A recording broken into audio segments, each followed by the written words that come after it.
Bueno, pedimos a Ariel. Ariel, un placer que nos estés acompañando nuevamente. Me acuerdo todavía del anterior sermón, ¿sí? Nos llegó a todos. Íbamos para un lado y nos llevaste para otro, pero a buen puerto. Así que bueno, con Ariel ahora vamos a ponernos de rodillas, los invitamos a todos. Ariel va a tener la oración, así que como hacemos siempre, vamos a estar unos segundos nosotros orando en nuestro corazón y luego Ariel va a terminar con una oración audible. Así que los que puedan y quieran, nos arrodillamos.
Cosas que hacen que estemos físicamente aquí, pero no con nuestro corazón.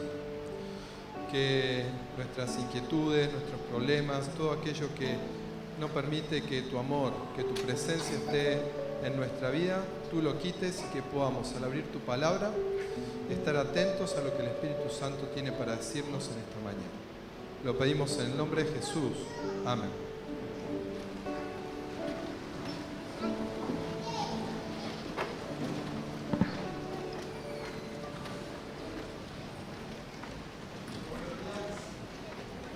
Feliz sábado. El tiempo ha avanzado y no está bueno para los nervios de quien tiene que predicar empezar a esta hora.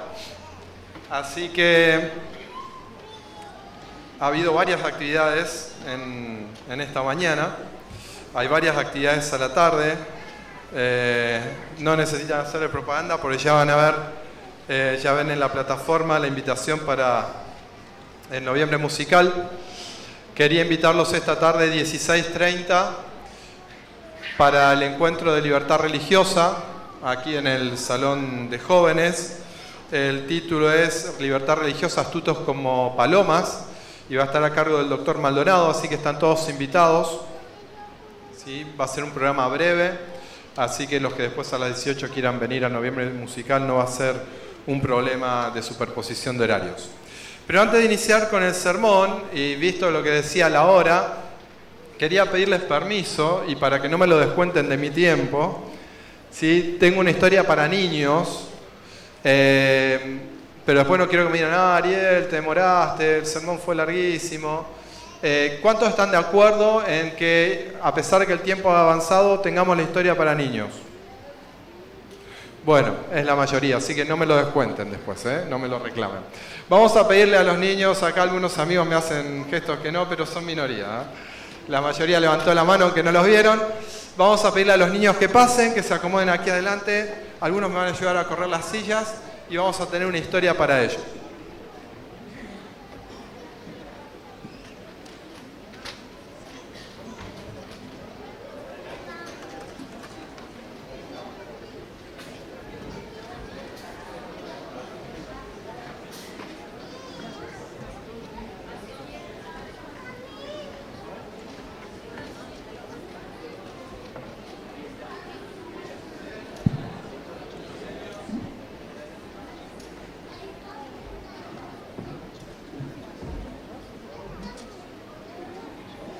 Una historia, es la historia de Ellen. ¿Quién era Ellen? Ellen era una señora que vivía en Alemania en la época de la Segunda Guerra Mundial. En general, aunque ustedes no lo sepan, porque vivimos en un país donde no hemos tenido guerras, al menos en el último tiempo, cuando hay una guerra hay muchos problemas. Y un problema básico que tenía esta señora, que tenía 4 hijitos, es que no tenía comida para sus hijos. ¿Sí? La guerra había sido larga y difícil y había muy poca comidita para darle a la gente, y entonces el gobierno racionaba la comida y les daba tarjetas a la gente para que pudiera buscar su comida. Pero ya había tan poca comida que ni siquiera eso alcanzaba. Un día, Helen vio que lo único que tenía era un poquito de pan. Así que pensó, oró a Dios en una solución. Y la solución era ir al campo, a los pueblitos pequeños donde ahí sí había comida. Ella tenía unos amigos en un pueblo no tan lejos y sabía que ella iba a poder conseguir comida en ese lugar. Así que tomó una mochila como esta que tengo acá, juntó a sus hijos, oraron, les dijo que quedaba un poquito de pan, que lo dividieran para los 4 y que ese día y el día siguiente se quedaran en su casa, que no fueran a la escuela, que se quedaran abrigados, era invierno, que ella iba a tomar el tren, se iba a ir al pueblo a buscar comida y que al día siguiente a la noche iba a volver. Así que Helen ese día fue a la estación de tren, tomó el tren demoró bastante tiempo, finalmente llegó al pueblo y fue caminando a casa de sus amigos.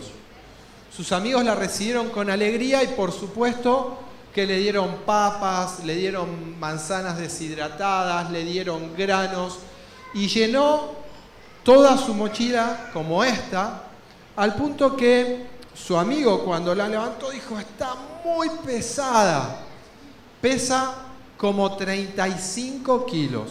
Y los que alguna vez llevaron una mochila saben que 35 kilos es mucho. Muy pesado. Helen se quedó esa noche a dormir, porque el tren pasaba al día siguiente, pero para su sorpresa, cuando se levantó, estaba todo tapado de nieve. Los granjeros, sus amigos le dijeron, Helen, no vas a poder ir hoy, porque el carro no va a poder pasar, ¿sí? Y además las máquinas que limpian la nieve, hay tanta nieve que tampoco van a pasar. Pero Helen dijo, no, yo tengo que ir, mis hijos están sin comida, me están esperando, tengo que ir. Aunque les insistieron, Helen agarró su mochila, se la puso al hombro, así, ¿sí? La cargó. Además, sus amigos le dieron 2 bolsas más con comida, así que iba con la mochila y 2 bolsas de comida y comenzó a caminar en el medio de la nieve alta. Tenía que subir una colina y después tenía una bajada hasta la estación. Comenzó a subir, pero se empezó a cansar y había un poste ahí que indicaba que faltaba 1 kilómetro para la estación. Ella se sacó la mochila y dijo, voy a descansar un ratito. Seguía nevando. Se sintió muy cómoda, se sintió calentita y cuando uno está nevando, se queda quieto y se siente cómodo, calentito y le da sueño, eso es peligroso. Le pidió a Dios que la ayude porque casi no se podía mover y en eso sintió que un camión pasaba, quiso hacerle señas al camión pero no pudo porque estaba dura del frío. Pero en eso siente que alguien la zamarrea, ¿sí? Fuertemente. Era el camionero, le dice, señora, se está congelando, venga conmigo. Pero él no se podía mover, dice, no paré el camión en la subida porque si no, no podía seguir subiendo. Pero tenemos que caminar, mi camión está al final de la subida, vamos. Así que el camionero agarró la mochila, agarró las bolsas y medio a los empujones la llevó a Helen, la subió al camión, le puso una frazada, puso la calefacción y recién ahí Helen pudo empezar a hablar y pudo empezar a decir algunas cosas. Le agradeció al camionero porque le había salvado la vida. Y le dijo, por favor, lléveme hasta la estación de tren. ¿Y usted qué va a hacer en la estación de tren? Voy a ir a Frankfurt con la comida. Dice, no. Dice, la policía está en las estaciones sacándole la comida a la gente porque es ilegal llevar su propia comida. La única comida que puede tener las personas es la que recibe a través de las tarjetas del gobierno. ¿Usted va a Frankfurt? Sí. Yo la voy a llevar porque yo también voy a Frankfurt. Bueno, así que él es muy agradecida.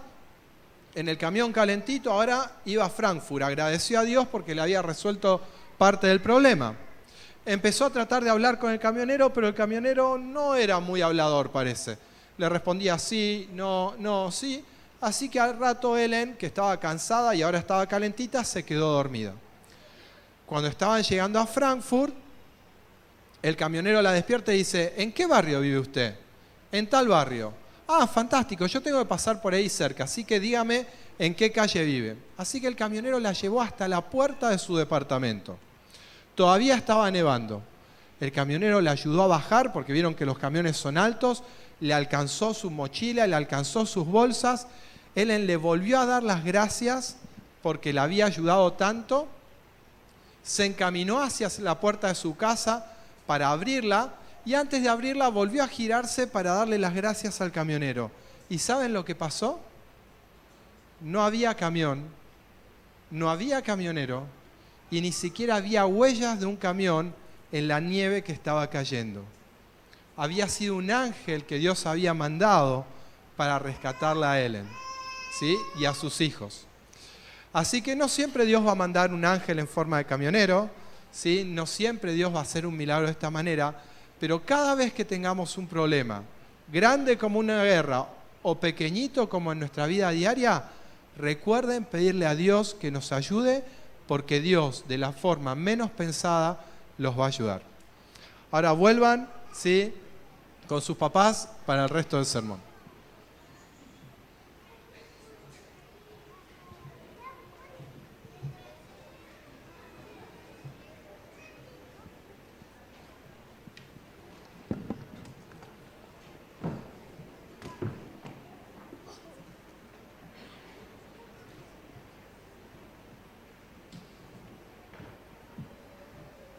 De paso, para quienes quieran profundizar en esta historia, algunos ya sabrán de qué se trata. Es parte de la historia del libro Mil caerán, ¿sí? Así que hay muchas historias como esas en este libro.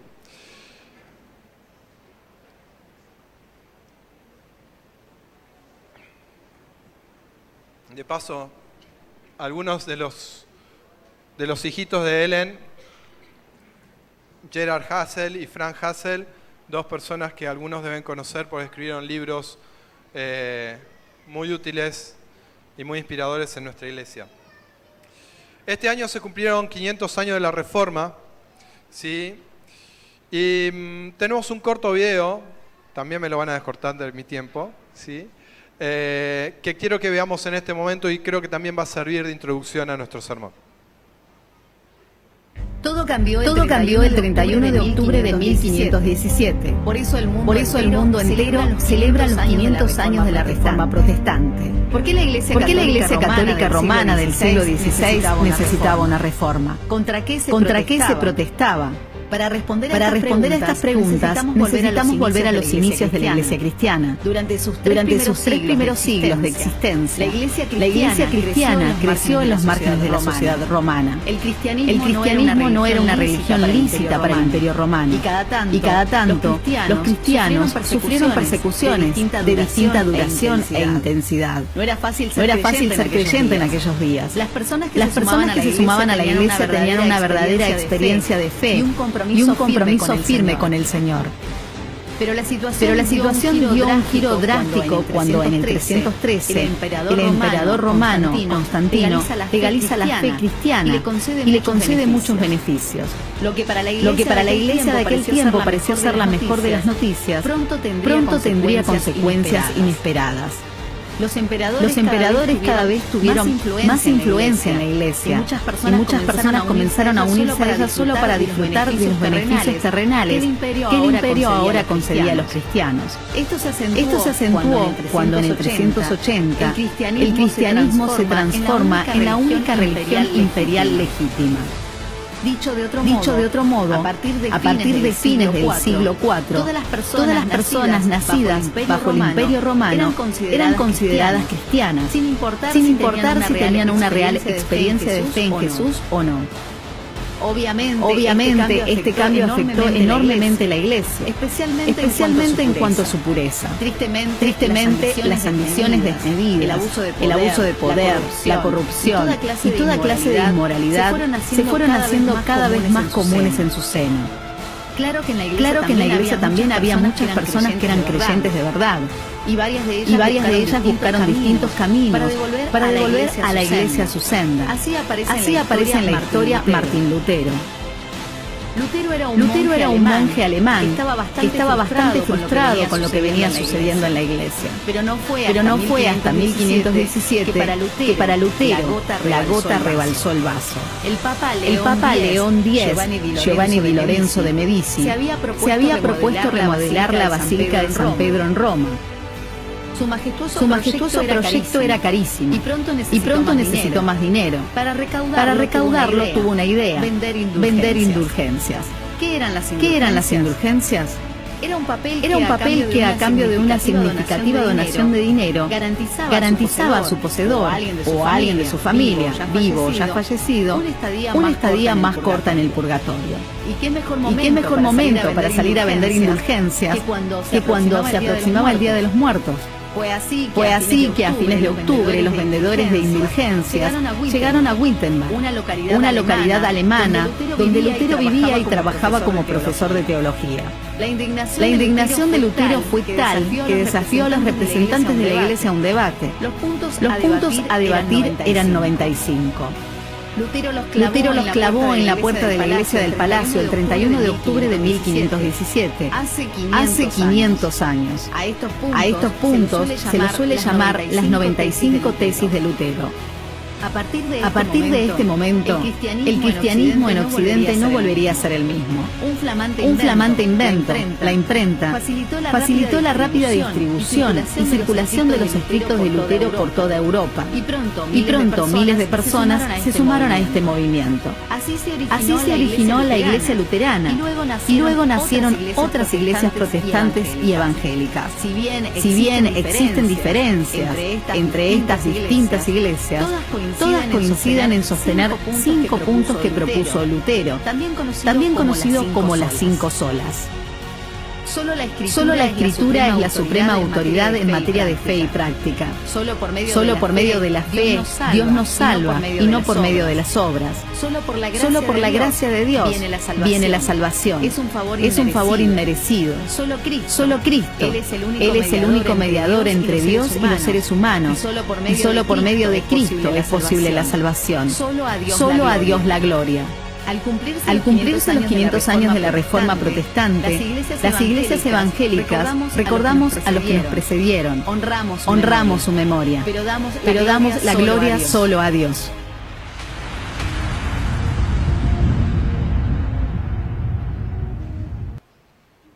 Hubo gente a lo largo de la historia del cristianismo que estuvo a la altura de las circunstancias. Vale entonces esta mañana iniciar con la pregunta si es que nosotros estamos a la altura de las circunstancias que nos tocan vivir. Y daría la impresión que la respuesta de la Biblia es no. Aunque sería una respuesta muy escueta y sin demasiado análisis, si nosotros vamos a Apocalipsis, los capítulos 2 y 3, vamos a encontrar allí algunos argumentos interesantes que nos hacen pensar que eventualmente como iglesia cristiana en general no hemos tomado el mejor camino. En Apocalipsis 2 y 3 nosotros tenemos la descripción, el mensaje a las 7 iglesias. Y allí encontramos lo que Jesús habla acerca de 7 iglesias que están allí enumeradas. Y esas 7 iglesias representan a 7 iglesias de 7 ciudades del Asia Menor que existían en el tiempo de Juan, con sus características, sus virtudes y sus defectos. Pero también fueron elegidas en ese orden porque representan las características del cristianismo a lo largo de las distintas etapas de la historia de la iglesia cristiana en general.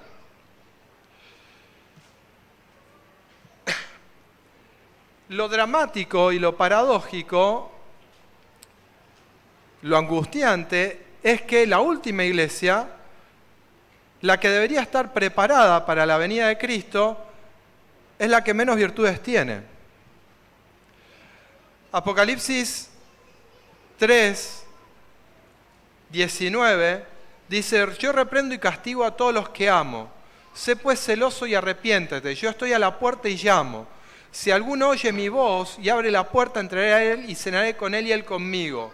Al vencedor le concederé que se siente conmigo en mi trono, así como yo he vencido y me he sentado con mi Padre en su trono. El que tiene oído, oiga lo que el Espíritu dice a las iglesias. ¿Con qué imagen termina la visión de Juan en relación a lo que pasa con la iglesia en esta tierra? ¿Cuál es la imagen con la que termina Juan? ¿Cuál es la imagen que termina viendo Juan en su visión? Una puerta cerrada. Y entonces, en el versículo 1 encontramos que Juan dice: después de esto miré. ¿Por qué miró? Porque la puerta estaba cerrada y él buscaba otra cosa. Más aún, teniendo en cuenta que a la iglesia anterior de Filadelfia, capítulo 3, versículo 8, Jesús le dice: yo conozco tus obras, por eso he puesto delante de ti una puerta abierta, la cual nadie puede cerrar. Pues aunque tienes poca fuerza, has guardado mi palabra y no has negado mi nombre.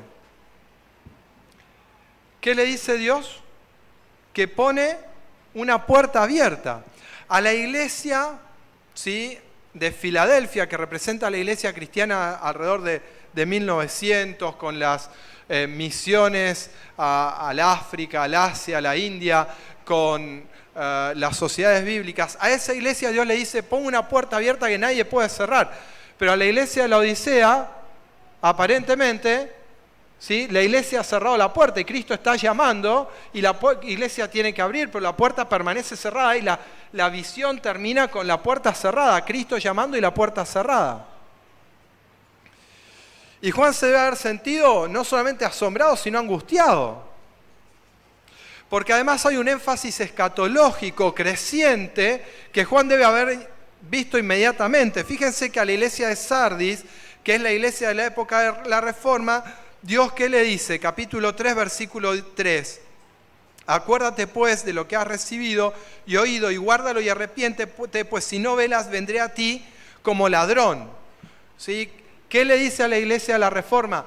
Yo vengo a ti en un futuro incierto, como un ladrón que no se sabe cuándo va a venir. Yo vengo, prepárate. A la iglesia de Filadelfia, ¿qué le dice? Versículo 11, ¿vengo cuándo? ¿Qué dice? Vengo pronto. Y a la iglesia de la Odisea, ¿qué le dice? No vengo, ya estoy. Sí, entonces Juan se va a haber agarrado la cabeza. Cristo, en la historia de la iglesia, está a las puertas y la iglesia, ¿qué tiene? La puerta cerrada. Una iglesia que es descrita como una iglesia mediocre espiritualmente, tibia espiritualmente, a la cual Dios amenaza con vomitar por esa tibieza. Y entonces capítulo 4, versículo 1 dice: después de esto miré, lo que decíamos antes. Juan mira, si alguien mira, ¿por qué? Es porque busca. ¿Qué busca? Busca una respuesta ante esto que es dramático. ¿Y qué ve? Ve una puerta abierta, pero ¿en dónde? En el cielo. No en la tierra. En el cielo sí hay una oportunidad. Hay una puerta abierta. La primera voz, sigue diciendo el versículo 1, que hoy era como una trompeta que, hablando conmigo, dijo: sube acá y yo te mostraré las cosas que sucederán después de estas. Y aquí comienza una visión, la segunda visión del Apocalipsis, que abarca los capítulos 4, 5, 6, 7, donde el foco está puesto en los 7 sellos, cuya descripción comienza en el capítulo 6. Ahora bien, aquí tengo que hacer una aclaración. Algunos autores, quizás los más conocidos dentro de la Iglesia Adventista, los que más han escrito, incluso el comentario bíblico toma esta posición, creen que cuando el ángel dice: ven aquí, te voy a mostrar las cosas que sucederán después de estas. Se está volviendo al capítulo 1 y tienen razones para pensar así. Y nuevamente los 7 sellos repiten la secuencia de las 7 iglesias introduciendo nueva información. ¿Sí? Entonces los 7 sellos serían paralelos a las 7 iglesias. El primer sello con el primer caballo del primer jinete sería paralelo a Éfeso y representaría la iglesia de los apóstoles. El segundo sello, la iglesia hasta antes del año 313 y así sucesivamente. Hasta los últimos sellos donde ya la sincronía no sería tan estricta. Otros autores, los menos, pero no por ellos debemos descartar esa posición, creen que los 7 sellos son los que siguen a las 7 iglesias y responden el desconcierto de Juan. Yo justamente hace un tiempo leí un libro que avala un poquito esta posición, me quedé desconcertado y empecé a leer y a buscar más. Y entonces encontré que esta no es una posición tan ilógica por algunas razones distintas a las del autor del libro, que se resumen un poco en lo que les acabo de contar de de la transición y las incógnitas del capítulo 3 que son develadas en los capítulos siguientes. Y que si los sellos son la continuación de las iglesias, vendrían a echar luz a qué es lo que va a pasar después. Cómo es que una iglesia mediocre y tibia va a haber personas que van a tener la actitud para decir no, tenemos que cambiar y algo tiene que pasar con nosotros, y aunque la iglesia cristiana en general no esté a la altura de las circunstancias, nosotros sí lo vamos a estar.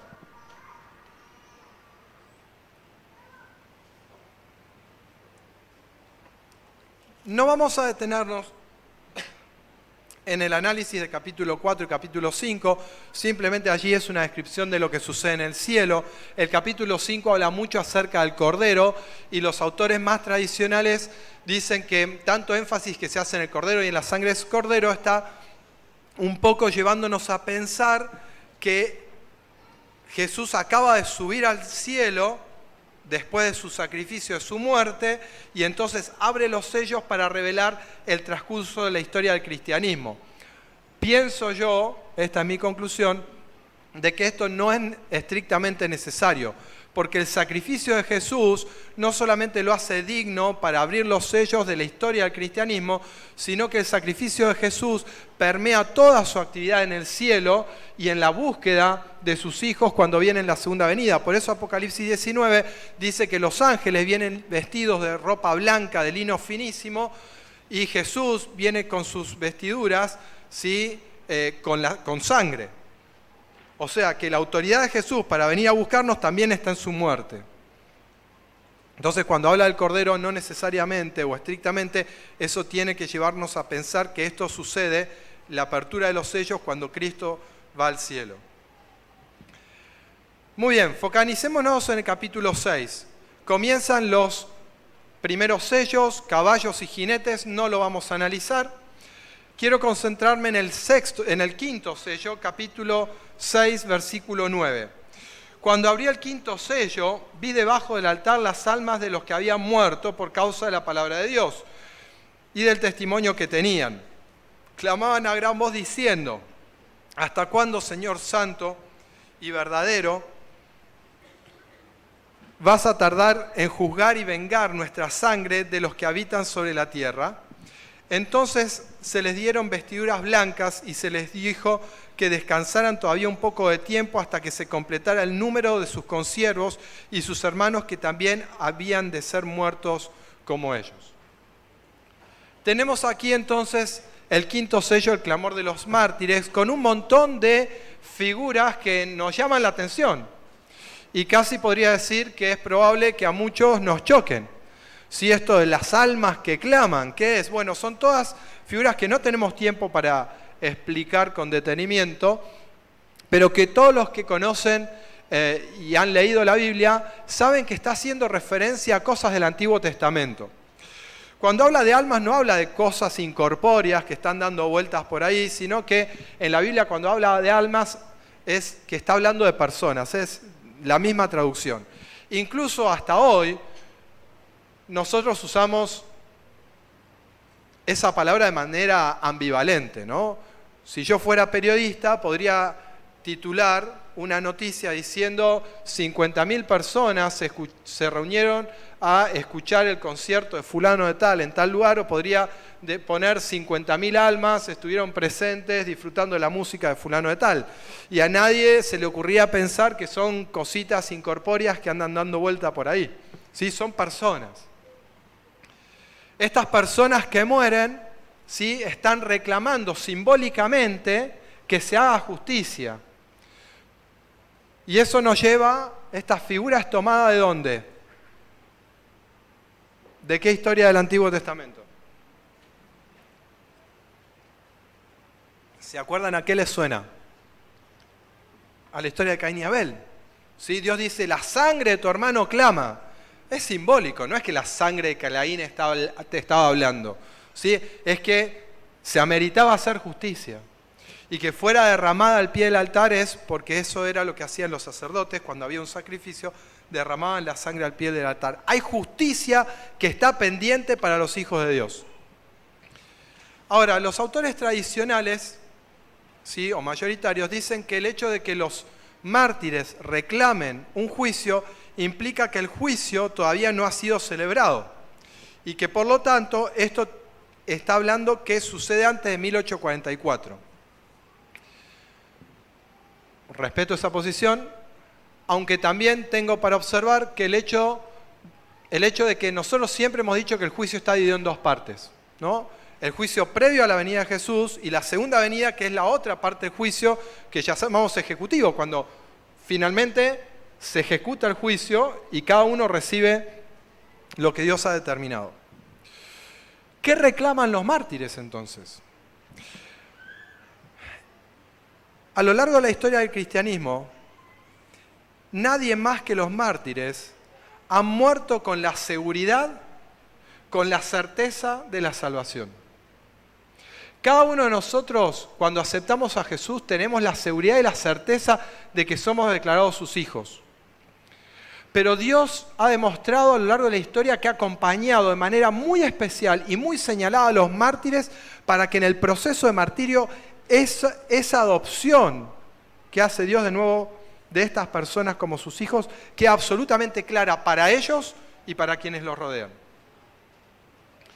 Nadie puede terminar su vida mientras lo están cascoteando como a Esteban, teniendo en sus bocas las mismas palabras que Jesús, si el Espíritu Santo no está con él y tiene la plena certeza que está ofrendando su vida como parte de un testimonio trascendente.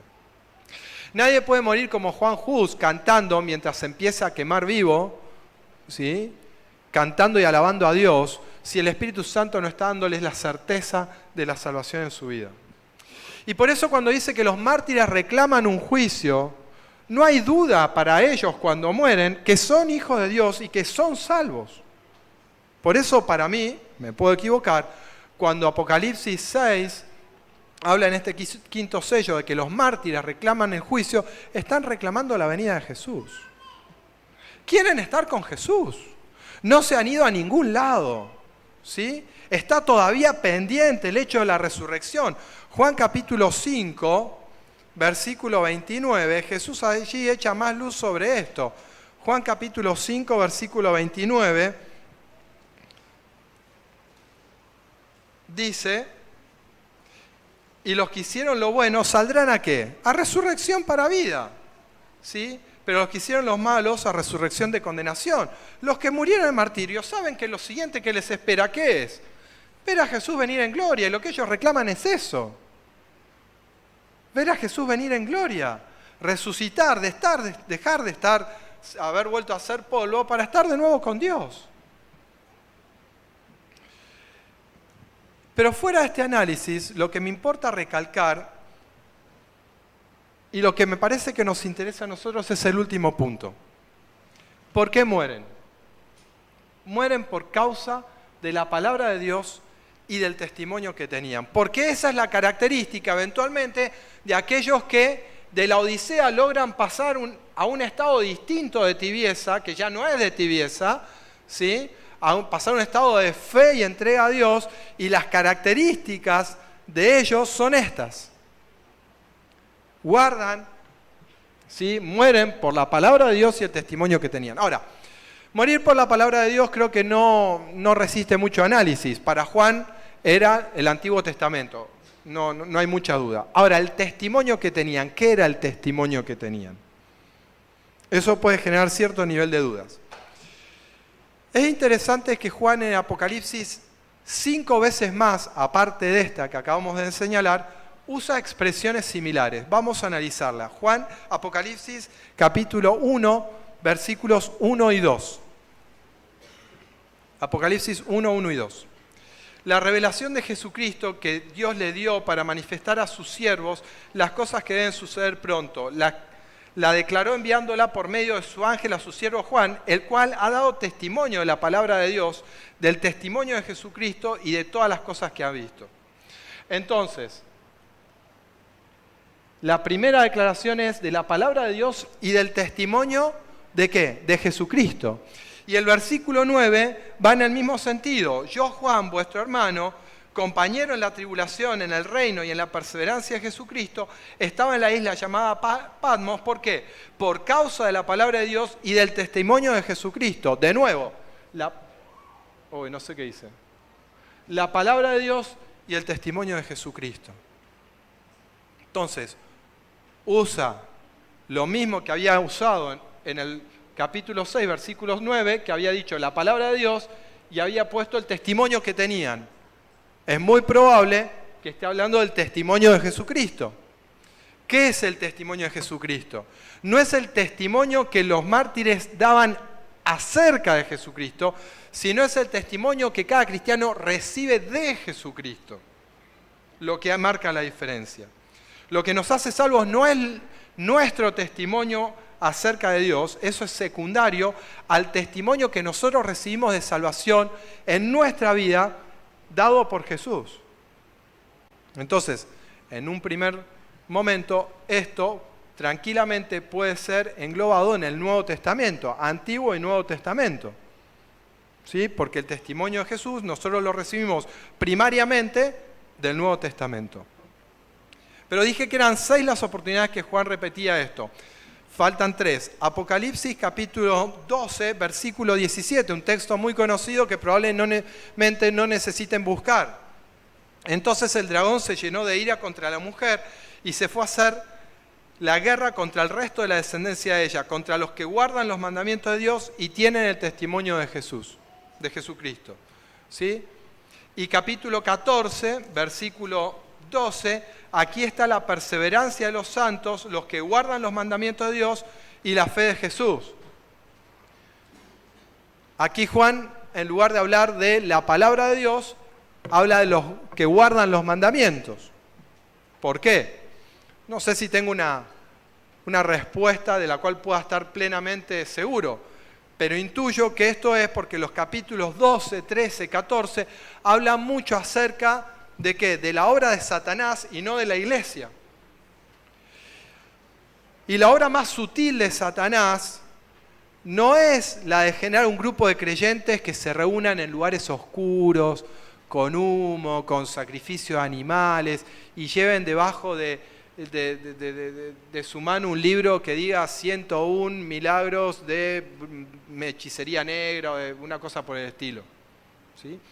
Lo que interpretamos del Apocalipsis es que el máximo engaño de Satanás va a ser generar una iglesia muy parecida a la iglesia de Dios, ¿sí?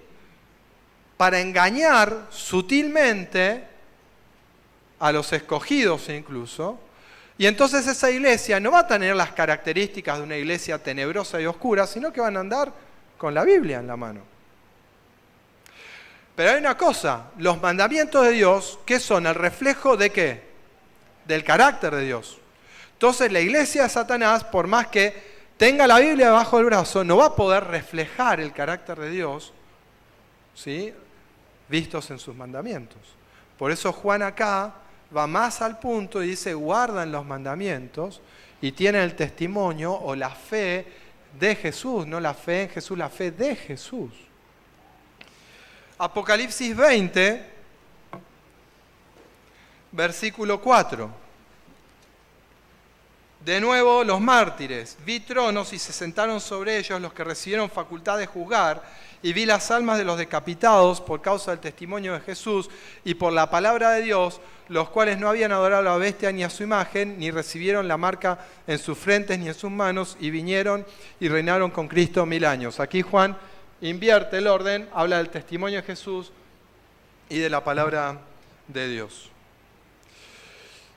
Decíamos, la palabra de Dios, Antiguo Testamento, el testimonio de Jesús, globalmente el Nuevo Testamento, pero aquí hay algo más.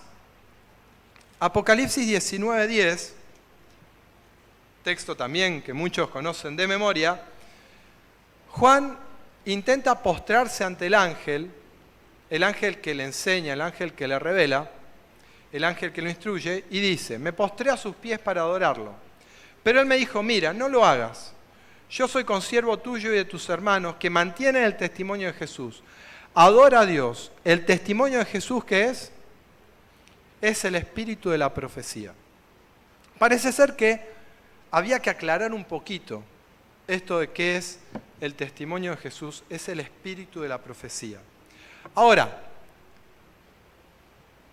nosotros muchas veces como iglesia hemos utilizado este versículo para decir que el testimonio es el espíritu de profecía, haciendo referencia al espíritu, al don profético, al permanente don de profecía que Dios manifestó en la iglesia adventista al inicio de la formación de la iglesia.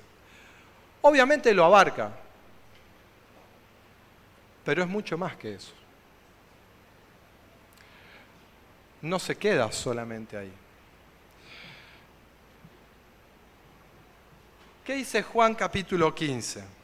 Juan capítulo 15, versículo 16 dice, pero cuando venga el Consolador, a quien yo enviaré del Padre, el Espíritu de verdad, el cual procede del Padre, Él dará testimonio acerca de mí. ¿Quién es el que da testimonio para Jesús? El Espíritu Santo. Parecería ser que no alcanza con la letra del Evangelio. Hay una diferencia entre la letra del Evangelio y el espíritu del Evangelio. Una cosa es el papel y tinta y otra cosa es que el Evangelio se haga carne en tu vida. Por eso Pablo que dice que el Evangelio ¿qué es? Es poder. ¿Sí? Y por eso dice Apocalipsis que el testimonio de Jesús es el espíritu de la profecía, es la esencia de la profecía, es Cristo en la profecía. Porque Cristo es el centro de la profecía y los salvos en todas las edades, pero muy especialmente en el tiempo del fin, tienen que captar a Cristo en toda la Biblia y en el centro de la profecía. Hechos capítulo 5. ¿Cómo se capta eso? Bueno, Juan ya lo dice. Sí, Jesús en Juan dice que el que tiene que dar testimonio en tu vida es el Espíritu Santo. Y los apóstoles lo entendieron perfectamente. Cuando Pedro estaba dando testimonio de su fe frente al concilio, ¿qué dice? Nosotros somos testigos suyos de estas cosas, y también el Espíritu Santo, el cual ha dado Dios a los que le obedecen. Los judíos sabían que el testimonio de una sola persona no era válido ante la ley. Tenían que ser dos. Pedro estaba con Juan. Pero resume el testimonio de Pedro y de él en un solo testimonio. Y dice, nosotros damos testimonio de esto y también el Espíritu Santo. Si el testimonio del Evangelio, de la palabra escrita, del papel y tinta, no va refrendado por el Espíritu Santo que lo hace carne en tu corazón, entonces es una filosofía más. Y hay mucha filosofía dando vuelta por ahí. Y hay alguna que es disparate, pero otra no es tan disparatada. Por eso es el testimonio de Dios a través del Espíritu Santo el que tiene que obrar ese clic para que esto sea carne. Y eso es lo que hizo en los mártires. Eso es lo que hizo que haya personas que la Odisea dejaron de ser tibios y laodicenses para dar testimonio, incluso ofrendando su vida de su amor a Dios.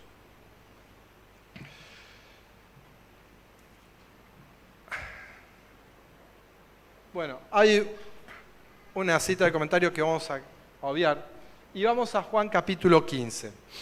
Juan capítulo 15. Primera de Juan, me equivoqué. Primera de Juan 5:15. 5:15, estoy ya 5:10 en adelante. 5:10 en adelante.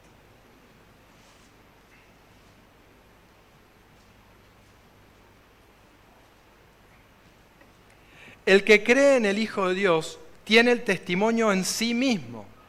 ¿Sí? El que cree en el Hijo de Dios que tiene el testimonio en sí mismo.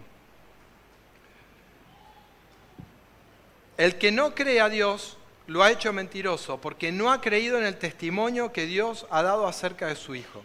Y este es el testimonio que Dios nos ha dado, vida eterna. Y esta vida está en su Hijo. El que tiene al Hijo tiene la vida. No dice tendrá la vida, dice tiene la vida. El que no tiene al Hijo de Dios no tiene la vida.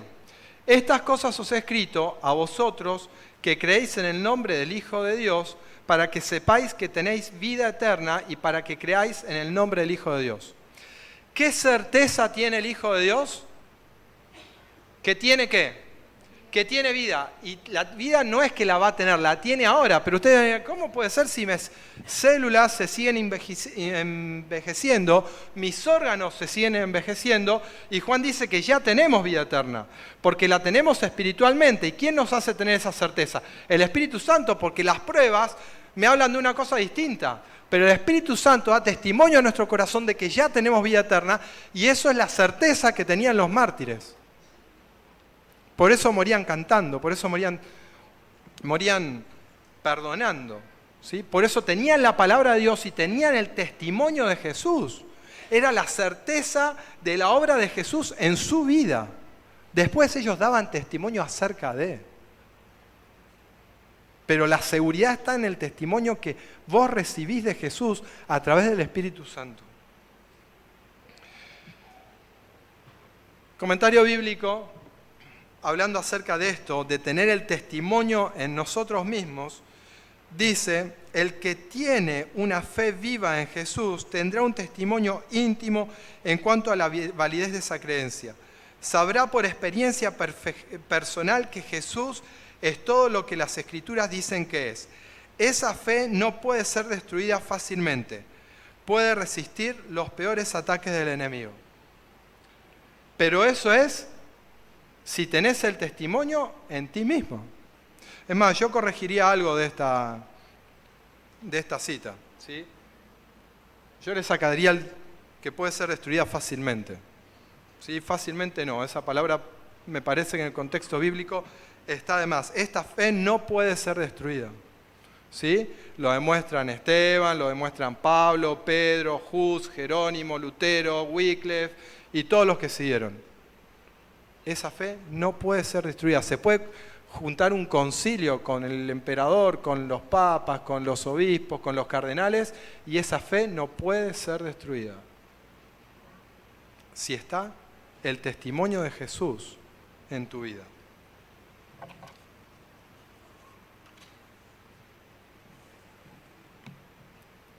Es posible que al finalizar este sermón tengas más dudas que al principio. Y algunos se ríen porque me parece que me están dando la razón.